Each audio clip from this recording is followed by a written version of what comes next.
Award for Success Express, your business, career, and financial radio magazine.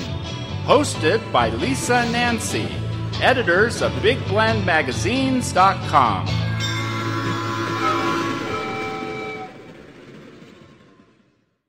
So if you're an online entrepreneur or a marketer who wants to work less and earn more, today's show is all about that. We have SEO marketing pro Brian Greenberg joining us here on Big Blend Radio today to give us a glimpse into his new book, The Salesman Who Doesn't Sell, a marketing guide for making money while you sleep.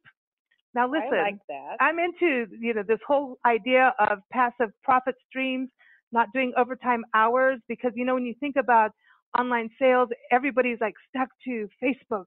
Ding, ding, your computer goes, and then something changes on Google, and it's like all of a sudden you thought, oh, I'm going to run this nice business from home, or maybe not from home, from your office. You could be a small business, a large business. You could be doing an online shopping cart, and all of a sudden all that time just got sucked up. And he teaches you how to do that. And I when I say idea of passive profit streams, it's actually a reality. You can do this. Brian he's a successful SEO marketing professional. He's got decades of experience developing passive income businesses online, and he's also the founder and president of True Blue Life Insurance, whose mission is to be transparent, honest, and helpful to their customers without ever bugging or pushing them. And that's something he talks about in his book, how to do that. Now, the book is available on Amazon, and you can go right to his website, brian-j-greenberg.com/Big Blend. Go there because you'll get a free audiobook. I love that. I know. And a lot of us listen in the car and, on our way to work and things like that. So it's brian-j-greenberg.com/Big Blend. And that's Greenberg, it's B-E-R-G, just because, my initial thing is to do a U in there, but he's got an E. So welcome to the show, Brian. How are you? I'm doing great. Thank you so much for having me. Hey, so now you're up in Phoenix area, right? So you're just up the road. We're here in Tucson. It's nice and warm, so you're not that far away. Not at all. It's a little bit cooler in Tucson, right? I went to school at the University of Arizona back in the day. I love it out there. Wow, right on. Right on. So good connections here already. I like this idea of talking about transparency and honesty, and your book talks a lot about building a customer experience, which I think sometimes when we build a website, people tend to let's just put up a website and forget about it. And I always view it as a storefront that you should be dusting and, moving things around a little bit, doing something new and having some kind of experience. But I think a lot of books that we've read on SEO or marketing, we forget the customer experience part when it comes to the internet. Absolutely. Look, a big part of my book is to tell people how to actually run a very transparent and ethical business and leverage it. Leverage your reputation and leverage the fact that you are producing happy customers and use that to attract more customers. It gets the whole wheel spinning. It attracts customers. They leave good feedback, and it so ensues that you're earning passive income. It's interesting, how we do business today as versus 30-something years ago, where you had to really physically meet somebody and people didn't trust you unless they met you, and sometimes they met you and they still didn't trust you. Today it's all like watching the screen, and do you trust this person that you've never met, probably will never meet? How do you develop that trust on a website? Yeah, you're absolutely right. And people should be wary of people online. It makes sense. Though there's definitely signals that you need to look at when choosing to do business with someone online. Number one, I'm a big fan of reviews. You don't want to be the first client or the first person, or if you can find people that have already done business with that company, it obviously says that they care about customer satisfaction, but also that they're accountable, right? So if an issue does arise with them, you actually have a really good path of recourse. You could actually post a negative review on them, and I'll tell you, that gets a lot of businesses' attention, especially if they spend time building up their online reputation. So I like to know who they are. I don't like people that hide online. I like them to have pictures of themselves. Contact information. It kind of bothers me when I see people with contact forms, but no email address, no physical address. I like people when they link to their LinkedIn page, any awards. And what this does is build social proof, right? So it shows that you exist. It shows that you care about your business and your customers. And these things actually, they separate you very much from your competition. The people that don't do it, they're missing out. And I see a lot of people who don't do this because they think it may be a type of bragging to list reviews or awards or press pages on their website. It is not. I hope people don't think of it that way. I think that if you do run an honest and ethical business, it's actually a responsibility to let customers know. If people keep going online and doing business with people that are dishonest, it's going to ruin it for everybody, right? So that's one of the great things about these third-party review websites. People are using them more and more. It's so easy for people to find out the best businesses. They're using it for, to find restaurants, to find everything. It's a wonderful way to build trust without being face-to-face. Exactly, and I think that, the awards and things like that is very important too. I mean, when you go to a brick and mortar store, you want to see, the article, like maybe you're on the front cover of a magazine and it's, maybe it's a restaurant. Let's put it that way, a chef, and he's on the front cover of a magazine talking about his career, and it's framed up on the wall next to, I'm a member of the Chamber of Commerce and I got an award over here for helping kids with the school lunch. So when you have those kinds of things, when you go into brick and mortar, it's the same thing on a website and it's the same thing on all those third-party sites. You talk about that a lot in your book, and you talk about even some of the first steps is claim even your Google listing as a business, right? That's an important step that people tend to not do. Look, the people who don't do it are the people that don't do business ethically, right? They're the people that are looking to take shortcuts and kind of milk all the profit they can, and then if they need to change their business, they can do it easily. A Google business page shows their address, shows their business hours. It makes it very official. And girls, you brought up something else as far as showing awards. I don't know. One thing I love when I go into restaurants is seeing pictures of customers on the wall. It invokes. It's Robert Cialdini who wrote Influence, and he's a professor over at ASU, and he has one of the most famous business books called Influence. He calls this the similarity effect. So when you see other people who are similar to you in some way, and it could be geographical, it could be age, they could be part of any sort of group, again, that builds so much trust and makes you feel safe there, gives you a sense of belonging, but most importantly, builds trust when you walk into a place like that. Nobody wants to waste time or money, right? And when you're younger, you don't want to waste money, but when you're older, you don't want to waste time. So either way, you don't want to waste time or money. So when you know someone that you identify with, either you know them or identify with them in some respect, if they like it, you figure, they like it, I'll probably like it, as opposed to no info at all. Exactly. You bring up an important thing, right? So, historically, word of mouth recommendations have been the strongest type of recommendations, and it still holds true. The interesting thing is that kind of demonstrates the influence of the internet now. So let's say you have a friend who says, "Hey, I recommend this Chinese restaurant. I love this Chinese restaurant. You definitely need to go and check it out." Well, then you go on to the internet and you look them up on Yelp. And on Yelp, you see 5 terrible reviews. No positive. Just, hey, this is the worst restaurant. I got sick. It was so uncleanly. Now, 5 of those, which one are you going to believe, right? Or are you going to still go to that restaurant? Overwhelmingly, people will trust the recommendations of strangers now, especially if they come in high numbers, over a personal recommendation, which is a new occurrence over the past couple of years. Well, that's a good point, because a lot of times people talk about how they build their business without advertising by word of mouth. And that's all good, because yes, if your word of mouth is positive, then it's great. If your word of mouth is bad, then you have a wildfire of negativity going against your business on the internet. It's worse than back in the day when it was just word of mouth. Now it's bad.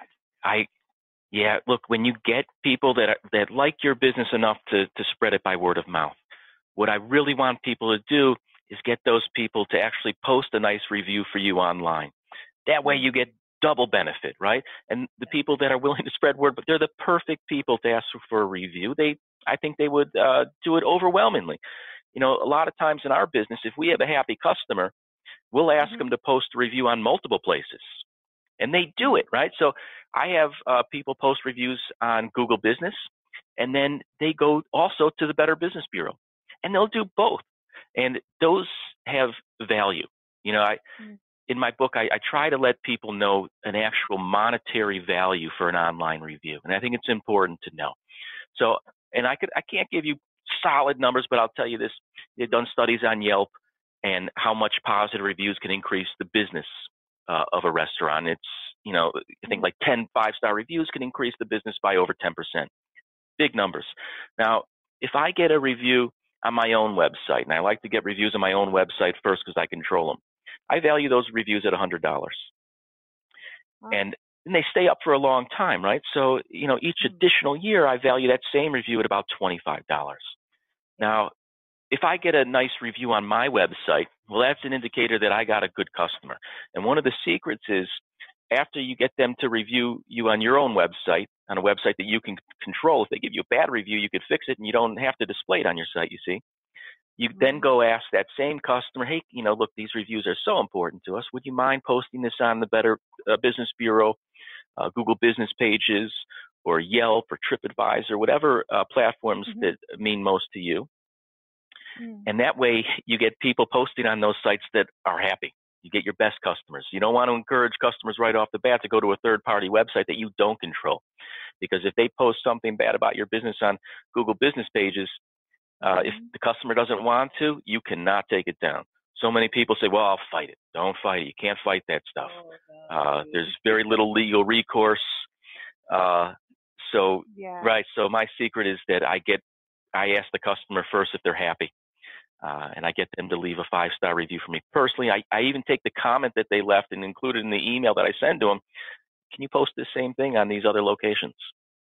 Oh, that's so smart. It's so smart. You know, I know that with us doing radio, and we interview so many authors and musicians and filmmakers, and, you know, they'll afterwards, they're like, hey, can you go post a review? Because we actually read the books. You know, we actually listen to the albums. We do that kind of thing. They're like, can you go post a review? And the first thing that comes to mind is, okay, well, I just said everything that I really liked about the book. Now I have to go back and think. Now I feel like I have to write like a book report. And that's really not true. It is really just get right to the heart of it, 1 or 2 lines, right? That's the thing I think where people feel like they're asking their clients or, you know, to go and do some huge thing. And it's not monumental. It's just not that hard. And do you think companies can do something like an incentive to get those testimonials out there and those reviews? A lot of people offer you know, some sort of incentive, of course, and I don't think there's anything wrong with it as long as it's you're asking for a review, positive or negative. Some people give a credit to their store.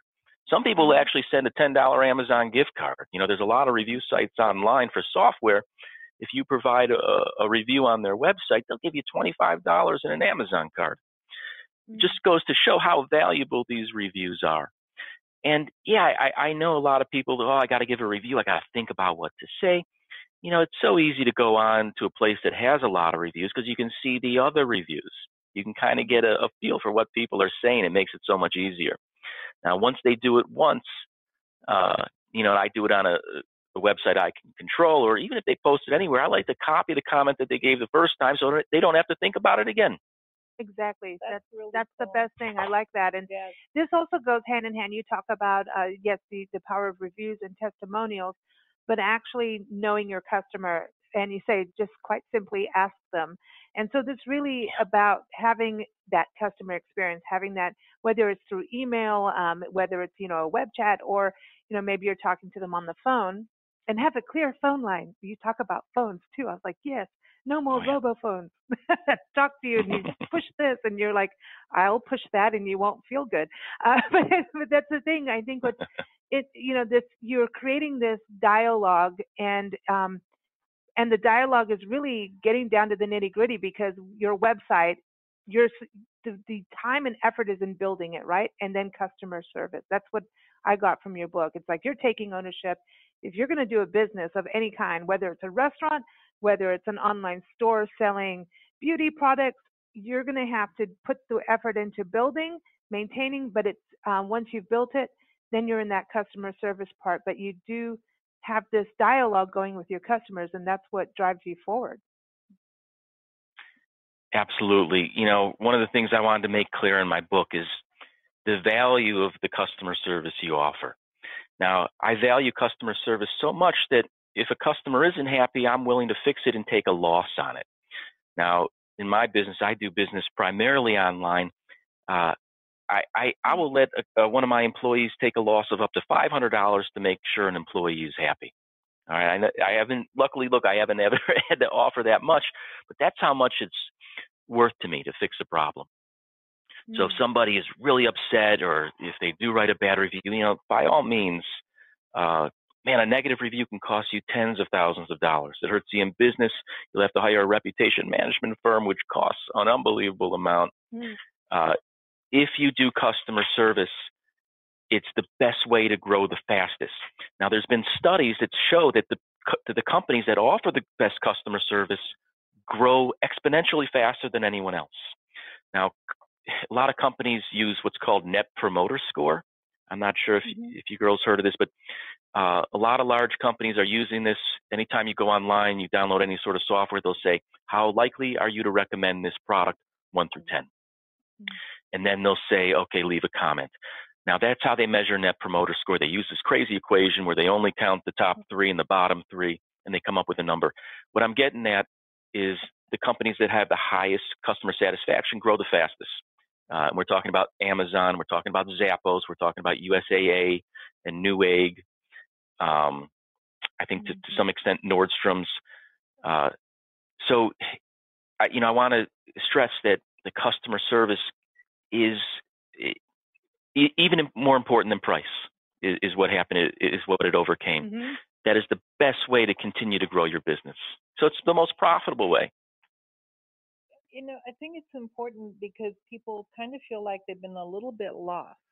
It's not like walking into a store and talking to a salesperson, and that could go good or bad, right? And if you have a problem, you can walk into a store, return this, product.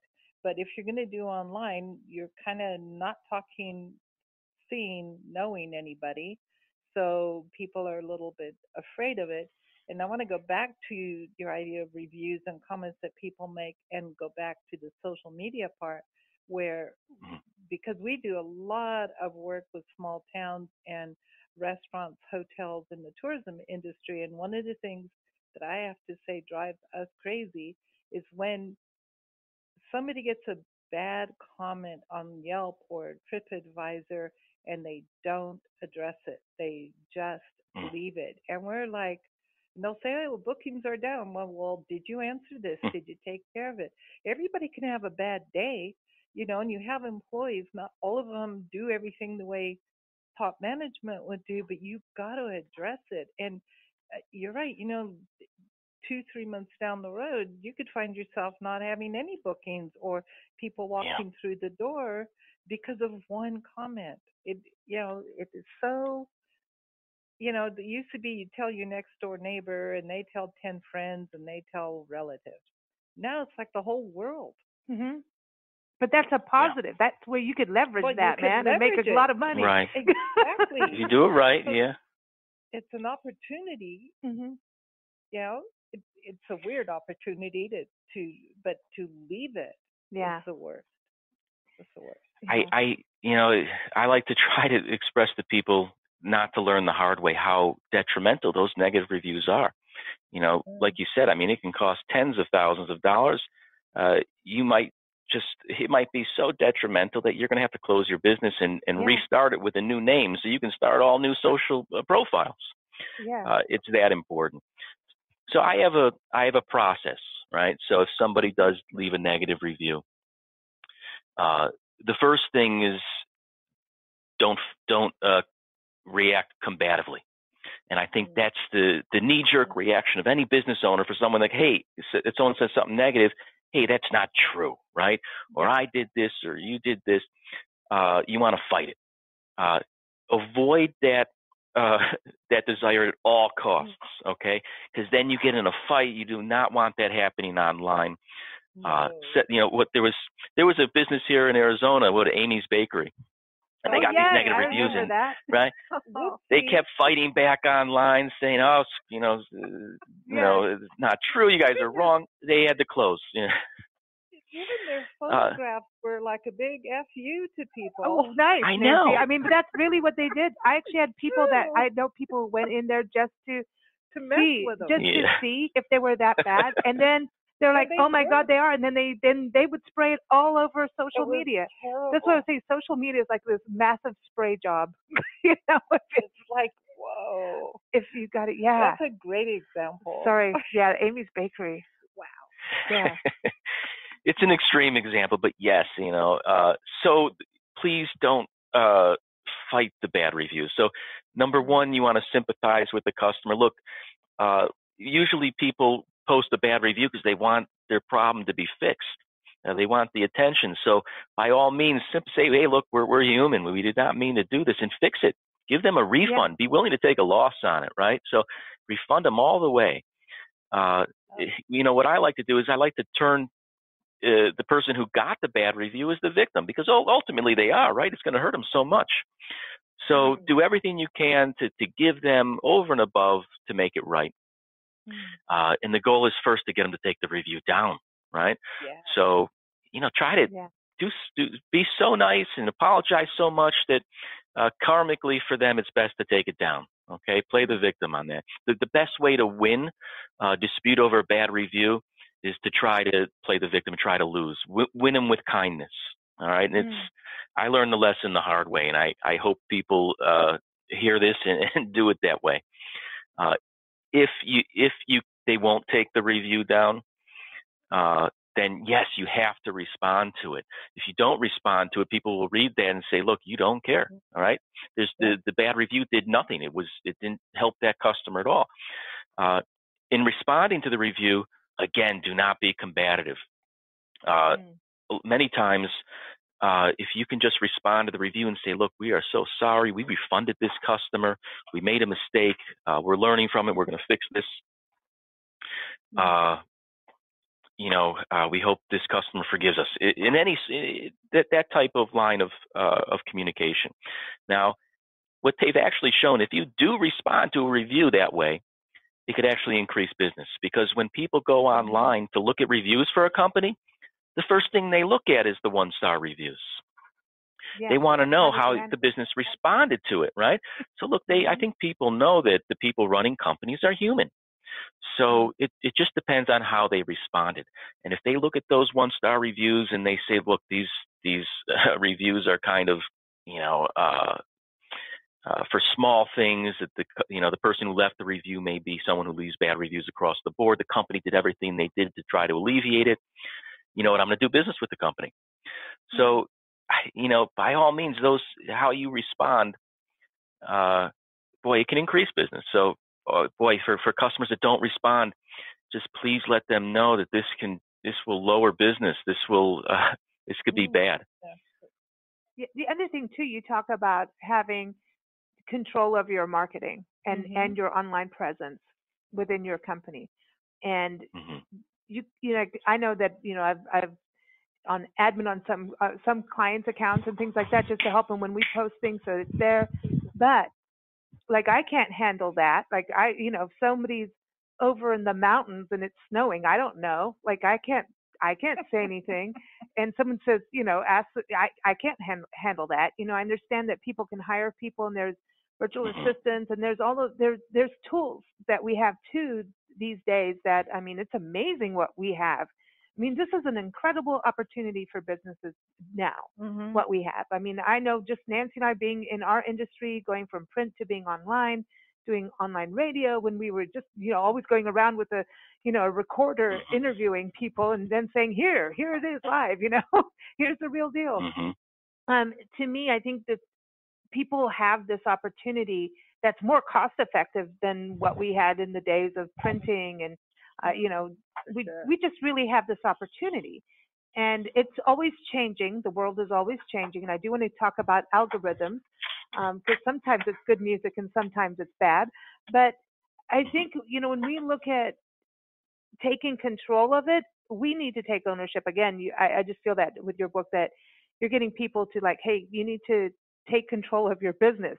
Whenever we talk to people about their websites or, their marketing, we start to realize that marketing goes with your business plan hand in hand. It's like this, you start to realize, do people remember why their business is open? Like, how did they start the business? Where's that story, that people will understand? But having all of that in-house and being able to handle those disputes, how far do we go with that? Where, do you have someone in Wisconsin answering for Arizona? If you're in a tourism outlet, say, how far do you go with handing things out, whether it's a contractor or, a webmaster? How far do you go with that?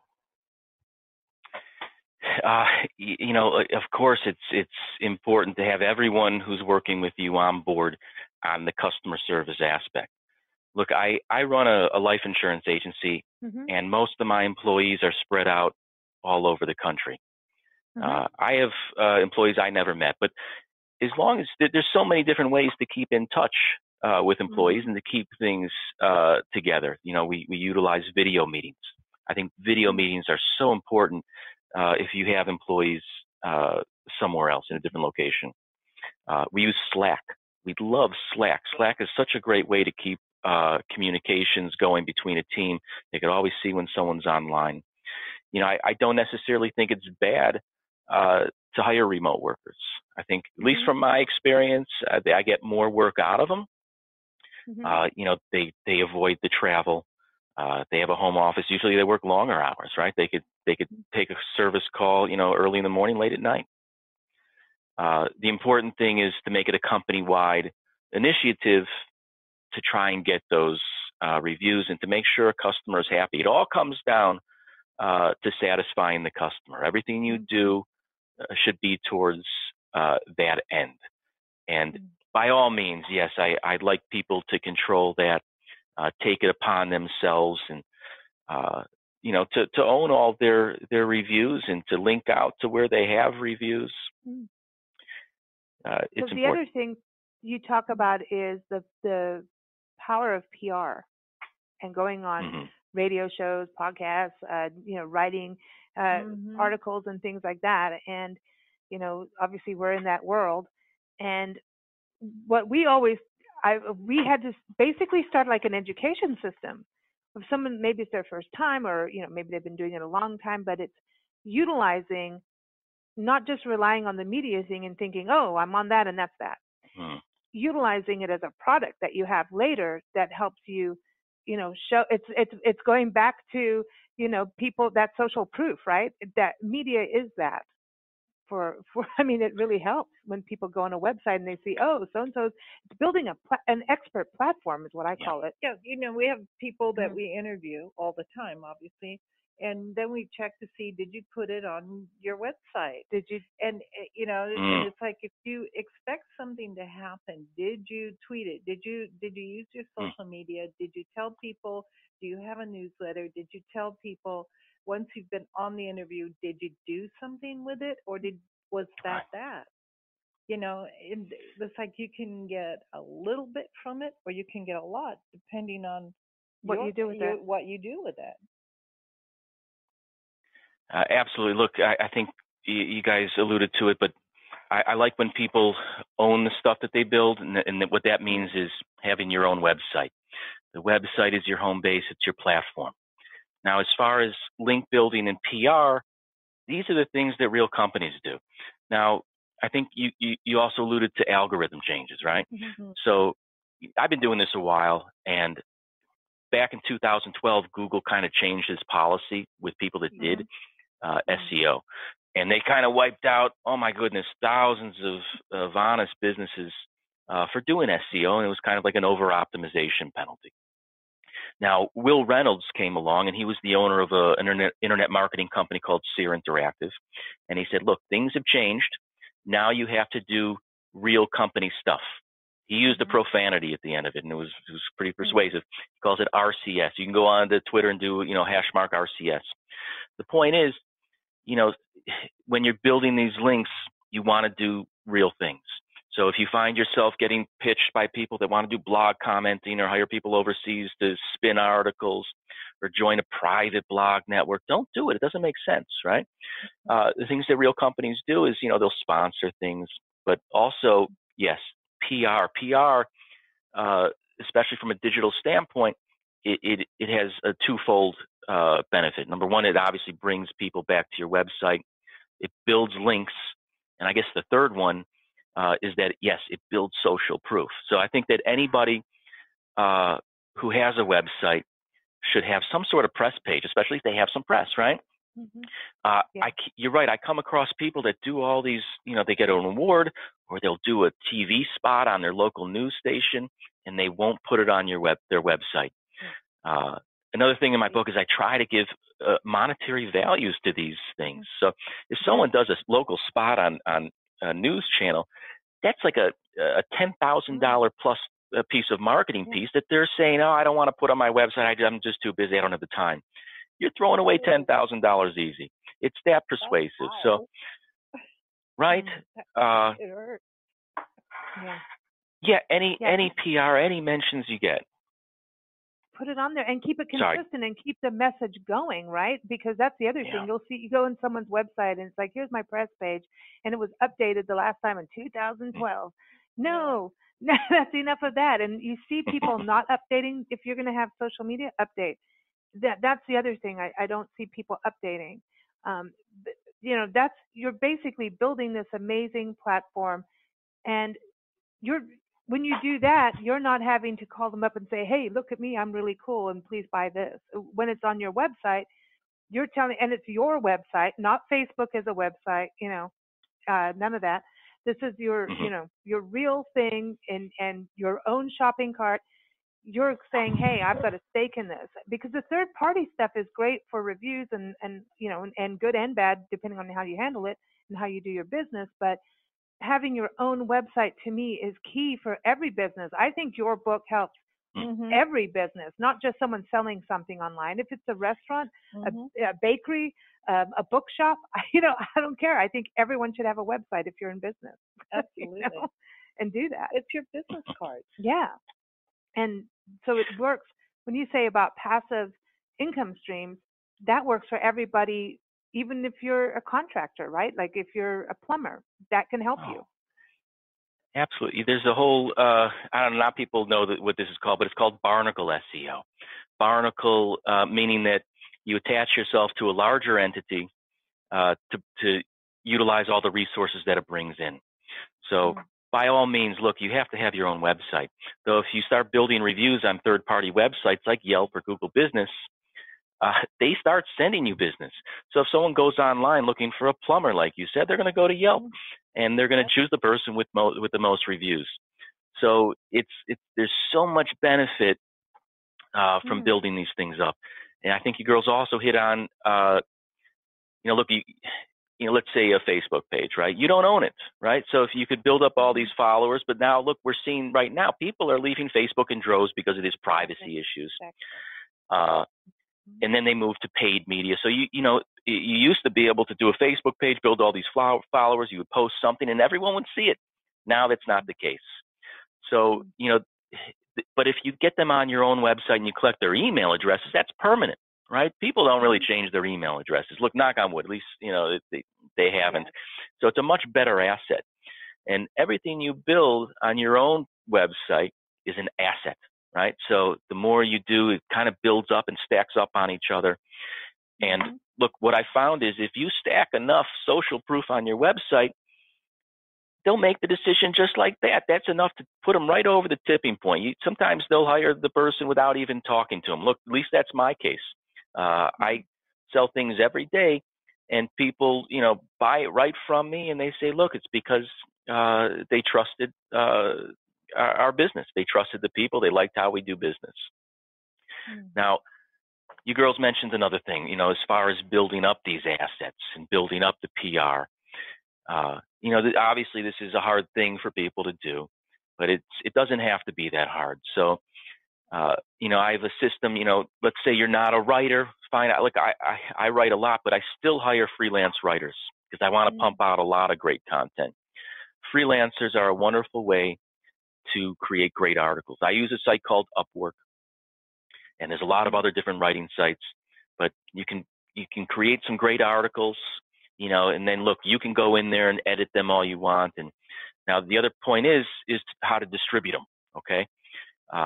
Just a little bit on how to write articles. I don't want to leave people hanging there. These, I don't know, you girls run a magazine.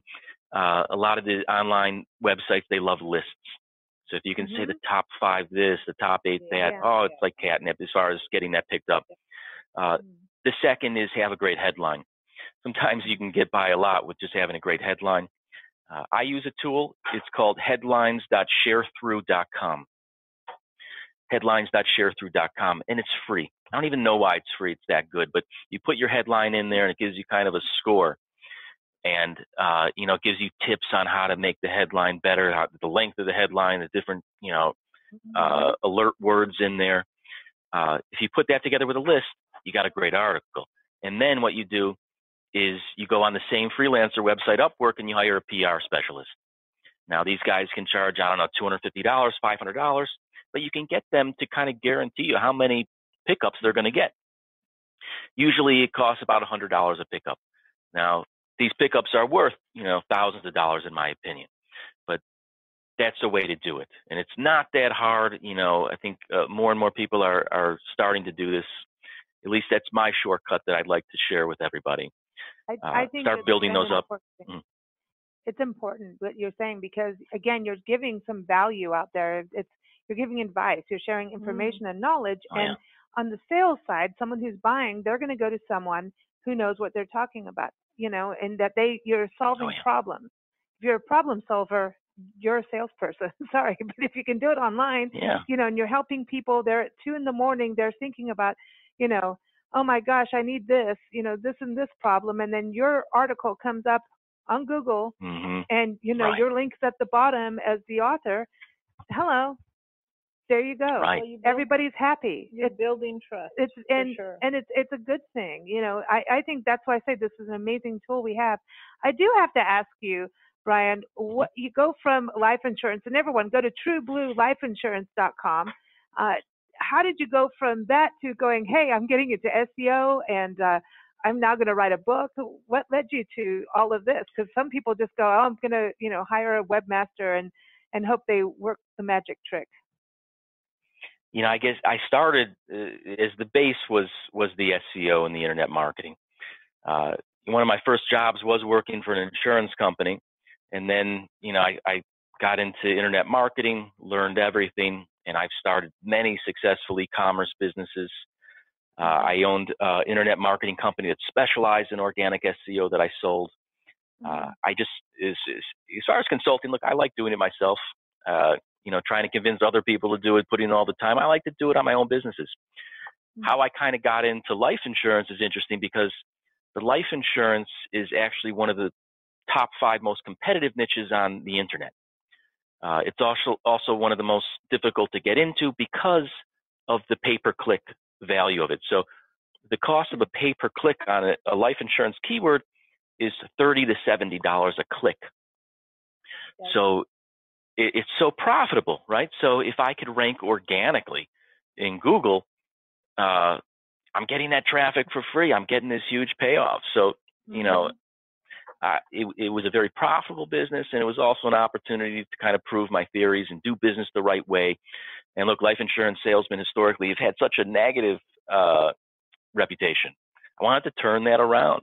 You know, I turned it around from, you know, being a pushy salesperson to having them come to me and just being a service type of organization. Yeah. Well, and the other service. Yeah. I was going to say the last thing is, look, if you do run a website, look, I love it when people are able to close a sale without, with shortening the sales process. And for that, you know, look, the last thing you need to do is just answer all the questions someone may have on your website. What's the return policy? You know, how long does it take to ship a product? What are the exact deliverables?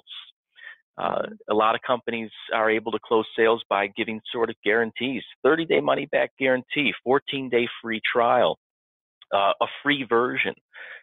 These are great things that you can use to kind of, again, scale a business without too many employees and earning money passively, is what I want to share.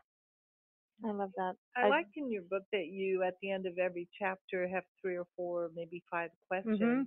I like the way you write the questions, because we've been in business a long, long time in different countries, and I looked at the question like, I got to go think about that. I know, you make people think, and I think that's important. I think we've got to think about our businesses a little stronger sometimes, and it is changing. The world is changing. I mean, I mentioned about Amazon and things like that. It's changing, and I just think your book gets us into that. We can do this. I find it all actually really fascinating how this whole web world works. It's changing all the time, which can make you have some, profanity in your life, and it can make you go like, what? And then it's like, okay, how do we utilize this? And that's what I think your book does, is it teaches us how to utilize it and leverage it so that we are making income, and you're sitting back and going, hey, check this out. If you set it up properly and just watch what's going on, you have to stay in. You still got to be in it. You have to keep your foot in the water, right? Yeah. You can't just go, I've opened a website and I'm going to be fine. You have to keep your foot in the water and keep reading and doing things like what. Read Brian's book, everyone. Seriously, it is.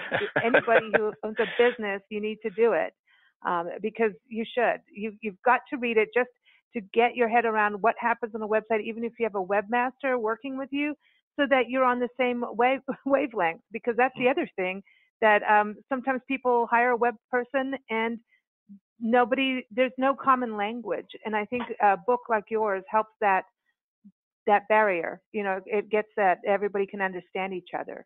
And you need to know. You can't, as a business owner, not know. You need to know. You need to know. Absolutely. So thank you so much for joining us. It's been a pleasure. I'm going to go do like keywords somewhere now. I'm kidding, but it's been a real pleasure having you on the show. Everybody, again, the book by Brian Greenberg, and it's Greenberg, it's B-E-R-G, is The Salesman-Who-Doesn't-Sell, a marketing guide for making money while you sleep.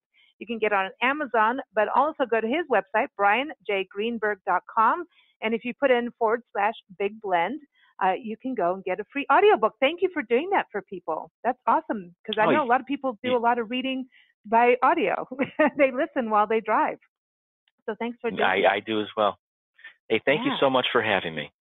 It's been a real pleasure, and we want to thank our listeners for joining us once again here on Big Blend Radio. We air Monday through Thursday at 4 p.m. Pacific Time, 7 p.m. Eastern Time, and Friday and Sundays from 11 a.m. Pacific Time, 2 p.m. Eastern Time. Our schedule is up on bigblendradio.com. We're in all kinds of places like iTunes, iHeartRadio, Spreaker.com, but all the links are there, and you can listen anytime you want to, whatever you want, to all kinds of topics. And if you want to hear more business and entrepreneur interviews and articles, just go to blendradioandtv.com.